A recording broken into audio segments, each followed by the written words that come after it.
So you've got some retirement savings, maybe a pension? You invest it, hoping it'll grow. But have you ever stopped to wonder what happens next? Where does that money actually go? Well, today we're diving into the book Masters of the Universe to follow your money on a pretty hidden journey through the world of high finance. We're going to see where it goes, and maybe more importantly, who's getting rich from it along the way. Right off the bat, the book makes this incredibly bold claim on its cover that the content is too sensitive for the financial elites to even recommend. Now, that's a hook, right? It kind of suggests there are secrets, a system that the insiders would really rather we didn't look at too closely. So the question is, what is it they don't want us to know? I mean, think about it. It's your hard-earned money. You put it away, you trust the system to grow it for your future. But the second it leaves your account, it starts on this long, winding journey through a really complex financial machine. And the big question we have to ask is, who is that machine really built to benefit? To get that answer, we need to meet the main players, the folks author Tom Wolfe famously called the Masters of the Universe.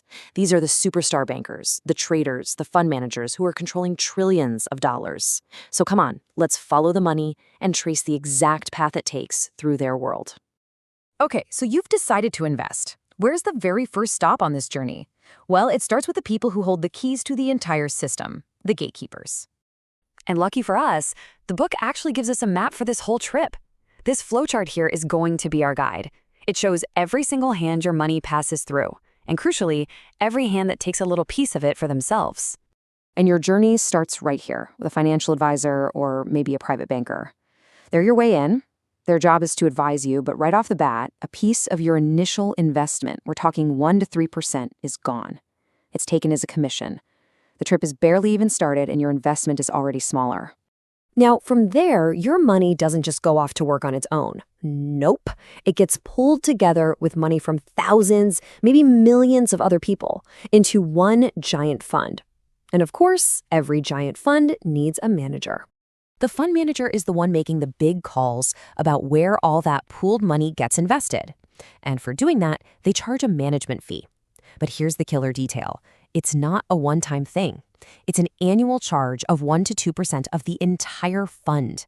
That fee comes out every single year, whether the fund does great or, tanks. Over 30 years, those tiny little fees can eat up almost half of your potential returns. It's wild.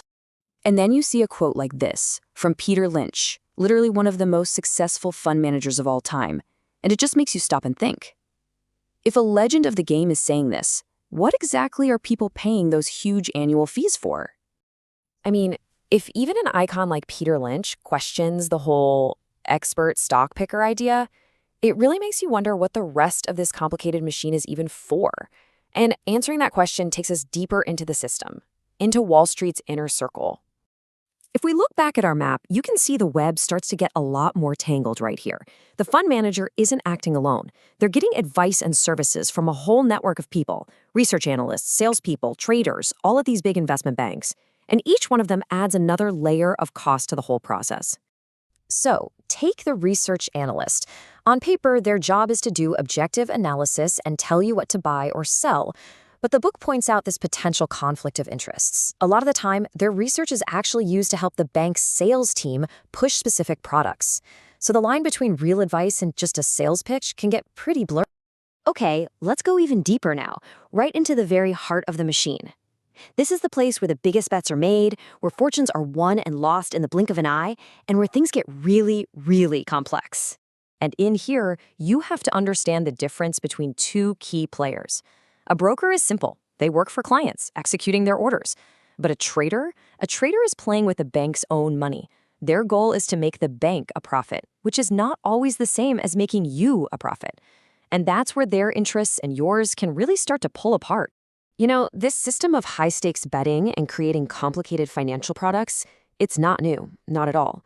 History is just littered with these massive financial bubbles and the crashes that follow, from Tulip Mania hundreds of years ago all the way up to the Subprime Crisis in 2007.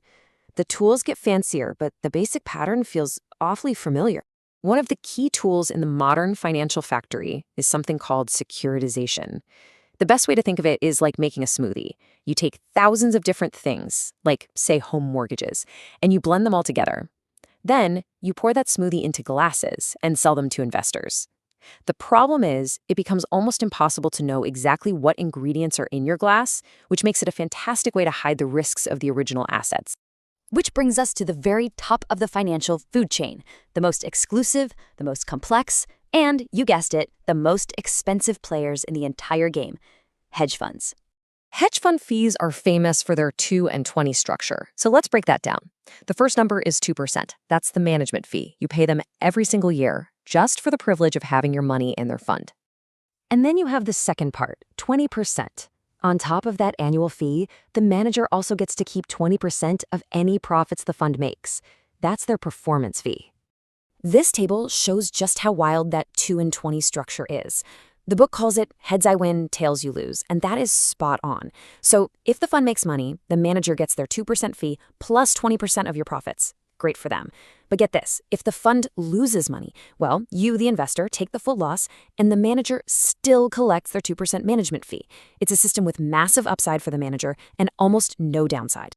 So let's just zoom out and look at our map one last time. From your first advisor to the fund manager, through the whole maze of bankers and traders and maybe all the way to a hedge fund, your money has been touched by so many different people. And at every single one of those steps, someone took their cut. And that really brings us to the book's main point. The incredible complexity of the financial system isn't an accident. It's the whole point.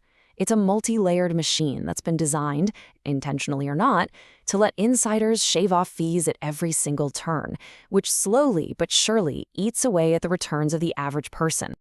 It's really hard not to think of that iconic line from the movie Wall Street, because the system we've just walked through seems to be built on an ethos where the number one goal is maximizing fees and profits for the players inside the game.